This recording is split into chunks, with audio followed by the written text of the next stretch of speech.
राह हक के उन्वान से वीडियो के एक नए सिलसिले का आगाज कर रहे हैं जिसे आपकी मुसलसल रिक्वेस्ट से शुरू किया गया है, और इसमें हम उन सवालात के जवाब देने की कोशिश करेंगे जो आपने हमसे किए हैं। अभी जिस बारे में हम बात करेंगे वो है तहारत या प्यूरिफिकेशन। तहारत क्या है, तहारत किसे कहते हैं, तहारत कैसे होती है, और वो कौन है जिसको प्यूरिफाई होने की जरूरत है। तहारत या प्यूरिफिकेशन की हकीकत क्या है, इसके बुनियादी असूल क्या है। असल में इस बारे में बहुत सारे लोगों ने सवाल किए और वो जानना चाहते थे कि मसीहत में तहारत या सफाई क्या है। ऐसा है कि इस बारे में हम 4 हिस्सों में जवाब देंगे। पहले हिस्से में यानी इस वीडियो में बुनियादी बातें मालूम करेंगे जिससे इस मौजू की इंतहा तक पहुंचा जा सकता है, और दूसरी वीडियो में मर्द या आदमी की तहारत पर बात करेंगे, और तीसरी वीडियो में औरत की प्यूरिफिकेशन को समझने की कोशिश करेंगे, और चौथे हिस्से में मकाम या मकान की बात करेंगे यानी रहने की जगह के पाक साफ होने के बारे में जवाब देंगे। इससे पहले के सवाल का जवाब अर्ज करें, आपसे गुजारिश है कि आप हमारे चैनल डिवाइन विजडम को सब्सक्राइब करें और साथ ही बेल आइकॉन को भी प्रेस करें ताकि हमारी हर आने वाली नई वीडियो बर वक्त आप तक पहुंच सके। शुक्रिया।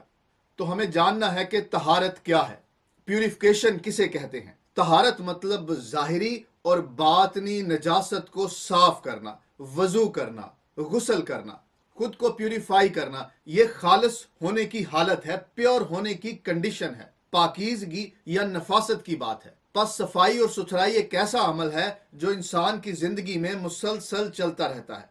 मसीहत के हवाले से जब हम ये बात करते हैं तो ये जानना बहुत ही जरूरी है कि किताब मुकद्दस मुकम्मल तहारत को बयान करती है, ऐसी सफाई जिससे इंसान की असल हकीकत अया होती है और उसका पूरा हुस्न दिखाई देता है। मतलब यह कि किसी भी इंसान को कैसा होना चाहिए जिससे वो अपने खालिक खुदा के हजूर कबूल हो सके और माशरे में अपनी पूरी शख्सियत के साथ खूबसूरत दिखाई दे। किसी भी इंसान को ताहिर होने के लिए, पाक होने के लिए 2 तरह से अपने आप को साफ रखने की जरूरत है, जिसमें एक तो बदन की सफाई है और दूसरा रूह की पाकीज़गी है, और दोनों का आपस में ऐसा ताल्लुक है कि इनको अलग करके आप नहीं देख सकते।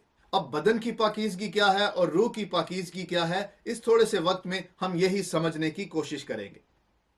हमने अर्ज किया कि बदन और रूह की तहारत का आपस में बहुत गहरा ताल्लुक है। कोई भी शख्स किसी एक हिस्से को साफ करके अपनी मुकम्मल शख्सियत को पाक और साफ नहीं कर सकता। यकीनन ये एक बहुत बड़ा मौजू है, लेकिन हम इसे इंतहाई मुख्तसर करके बयान करने की कोशिश कर रहे हैं। जब हम प्यूरिफिकेशन की बात करते हैं तो इसे 3 हिस्सों में तकसीम करके समझा जाए तो काफी आसानी होगी। मिसाल के तौर पर पहले नंबर पे खुराक को देखें, यानी हम खाते और पीते क्या हैं। हमारी खुराक में कोई हराम चीज तो शामिल नहीं है जो हमें नापाक कर रही है।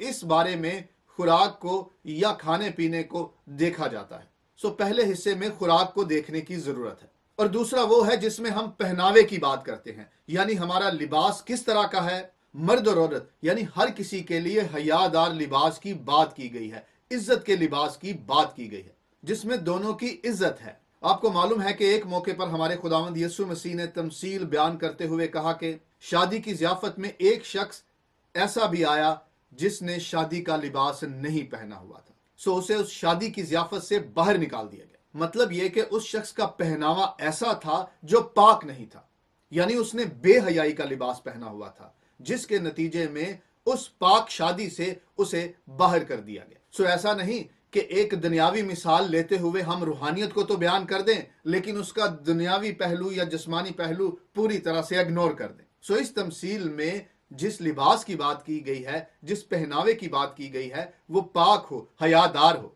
साफ लिबास हो जो शरीयत के मुताबिक हो। बदन पर पहनने वाले कपड़े भी इंसान के बदन को पाक करते हैं या नापाक करते हैं। वो पूरी तरह से इंसान की शख्सियत को मुतासिर करके उसे खुदा की हजूरी से बाहर रख सकते हैं। और तीसरे हिस्से में मकाम या मकान की बात करते हैं, जहां हम रहते हैं, जिस जगह पर हमारा बसेरा है। अब वो कोई आम सा मकान या घर भी हो सकता है, या कोई खास बंगला भी हो सकता है, कोई महल या झोंपड़ी भी हो सकती है। इससे कोई फर्क नहीं पड़ता। फर्क पड़ता है तो इस बात से कि हम जहां रहते हैं वो मकाम कितना पाक है, कितना साफ है, कितना खुदा के हजूर काबिल कबूल है।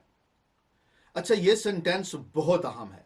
तहारत के हवाले से इस फिक्रे को जो अभी हम आपकी खिदमत में अर्ज करने लगे हैं, ये बहुत खास है। अगर आप इस फिक्रे को समझ गए तो बहुत सारे मामलात को समझने में आसानी होगी।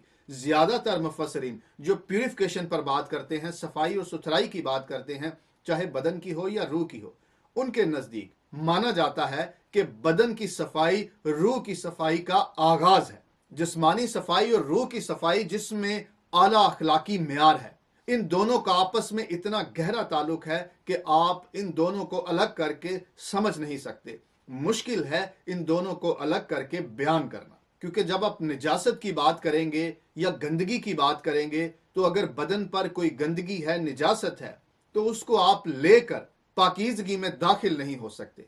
मामला ऐसा है कि बदन की नजासत जो है वो रूह तक को मुतासिर करके नापाक करती है। अब ये ख्यालों की भी बात हो सकती है, इरादों की भी बात हो सकती है, और वो नजासत जो मादी तौर पर मौजूद है हमारे इर्द गिर्द, वो भी हो सकती है। आपने ये तो सुना होगा, स्लम स्ट्रीट, स्लम एरिया, यानी गंदी गली या गंदा इलाका, ऐसा मोहल्ला, ऐसा शहर जिसमें गंदगी हो।